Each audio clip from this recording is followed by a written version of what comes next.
India and Pakistan spiraling out of control, two nuclear countries on the verge of a massive war.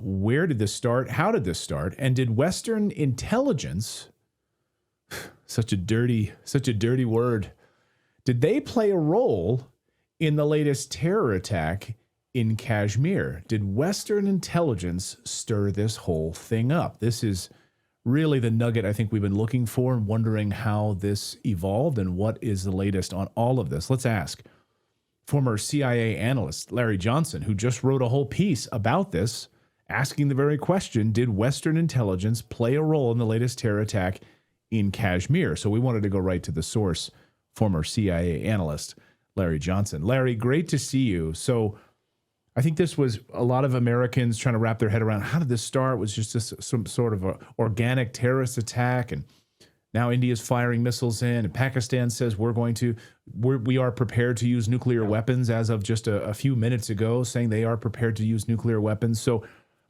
did the West have anything to do with this? I think so. I think it's highly likely. Look, most people, when they hear about Kashmir, they're thinking that it's either a sweater they're wearing or they're listening to Led Zeppelin, okay? It's one of the two. But this Kashmir region, which is up in the northwest corner of India, has been it's a legacy of colonial rule by the Brits. When they bailed out, they divided it up sort of arbitrarily, giving 1/3 to Pakistan, 2/3 to India, and it's been a sore point of contention ever since.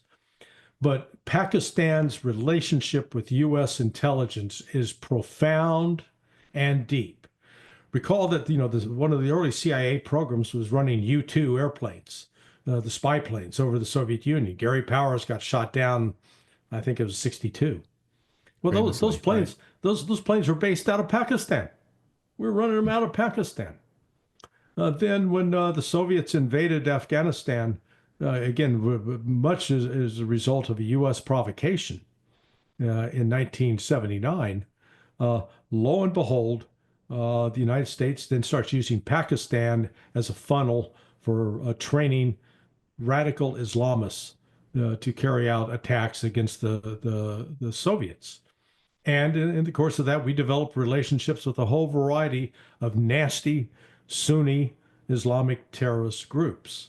Well, let's jump ahead to 2008, when this one group called Lashkar-e-Taiba carried out a dramatic seaborne assault on the city of Mumbai, India. We used to call it Bombay, but Mumbai killed 166 people, wounded over 330. They were attacking tourists in hotels. So when I would tell you that the United States has had long-standing relationship and been involved with terrorist groups in Pakistan, you might say, "Oh, Johnson, that's just your opinion." Oh, no.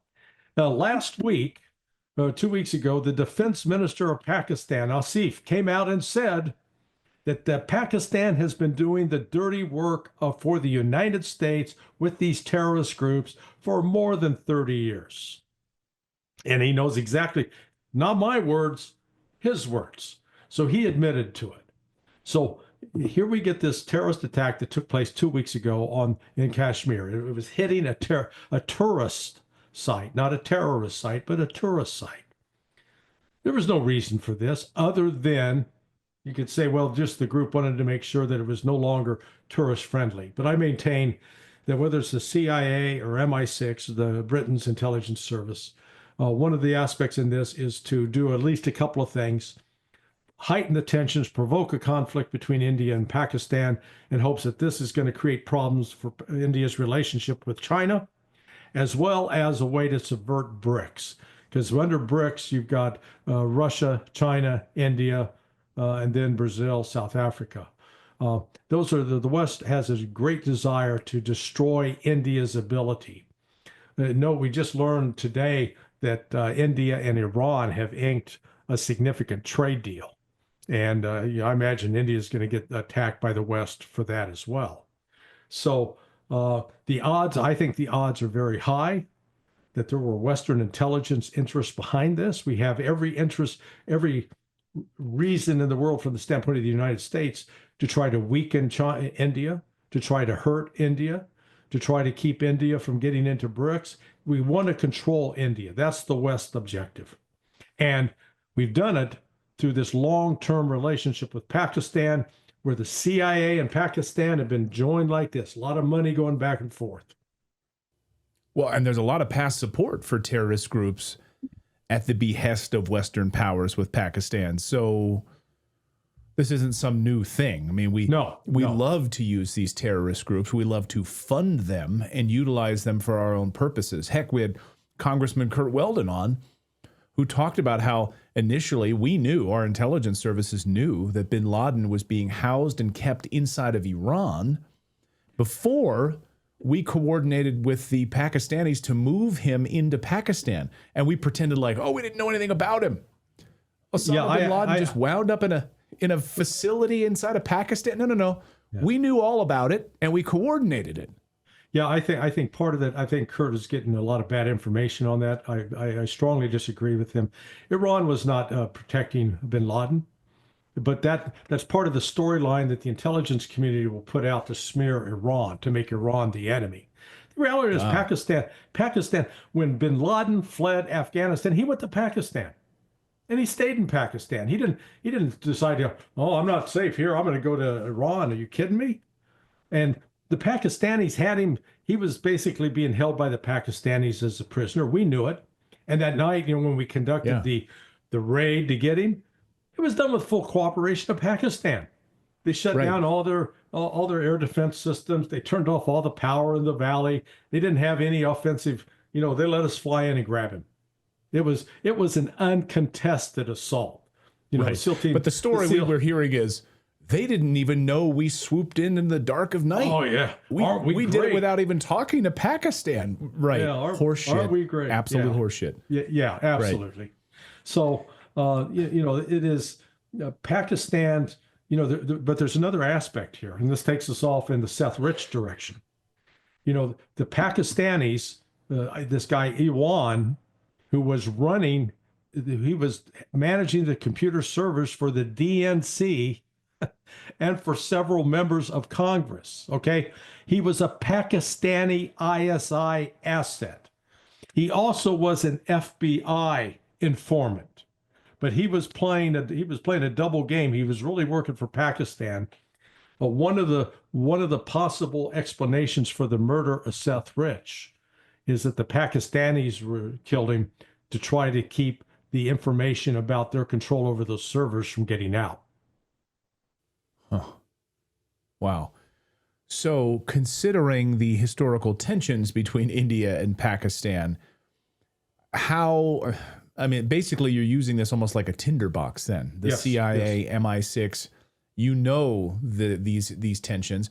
And I was sort of scratching my head, why would they want to do this? Why would the West want to do it? And you hit the nail on the head, because this all comes at a moment when we're having this massive trade war with China. And India, by all accounts, could become the next China in terms of manufacturing, partnering with the United States. And so you're giving the United States an opportunity here to really align itself more deeply with India rather than China as an alternative for manufacturing and everything else. And this really, I think, drives a wedge in a lot of ways between India, China, Russia. Do you think that China is going to take the bait here? They have quite a few Belt and Road initiatives, partnerships between India and China right now. Yeah, that partnership is deep. Yeah, no. Look, I think Modi, Xi, and Putin all understand that what they're doing right now is they are posing an existential threat to the Western hegemonic system, an imperialist system based upon the dollar as the reserve currency. They're setting up an alternative financial system, global financial system, that the United States won't be able to control or dictate or use to threaten other countries. And that's why, I think we're going to see some sort of increasingly desperate moves on the part of the West in response to that. Putin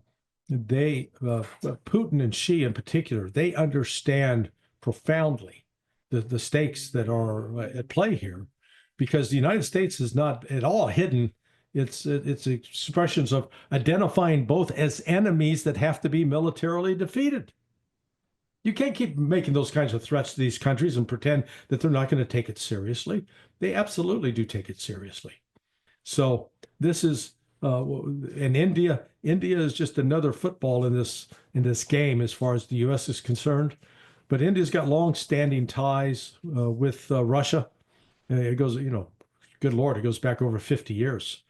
I know my wife, just by coincidence, in 1973 was on a winter tour term in India. She actually was staying with the family of the former Prime Minister Bandura Shastri.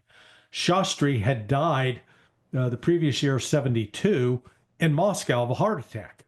And so she was there on the anniversary of his death, which was being celebrated and commemorated in the country at the time. So, Russia and India ties go way back into the 60s. Now, actually, when India became independent of British colonial rule, that's when they started their relationship with Russia. Where do you think things go from here? I think Russia and China, along with Iran, are working behind the scenes to try to get everybody to back off, step down. Both Pakistan and India have exchanged fire. There have been casualties on both sides, but I think particularly the Russians and the Chinese will weigh in with Modi to understand the kind of dangers that are there. And Pakistan, Iran's got some sway with the Pakistanis because they share a common border. And in Baluchistan, which is in the southwest corner of Pakistan, in the southeast corner of Iran, there's an insurgent group there that hates them both. So they have more reason to cooperate. Fascinating. Well, wouldn't you know it? Western-backed intelligence services behind it once again. CIA, MI6, stirring up the hornet's nest once again. Yeah. That's why we always have to go deeper in these stories. Larry, great to see you. I encourage people to read your piece on this. It's Sonar 21 about how Western intelligence playing a role in this latest terrorist attack. Larry, great to see you as always. Thanks so much, Clayton. Always a pleasure.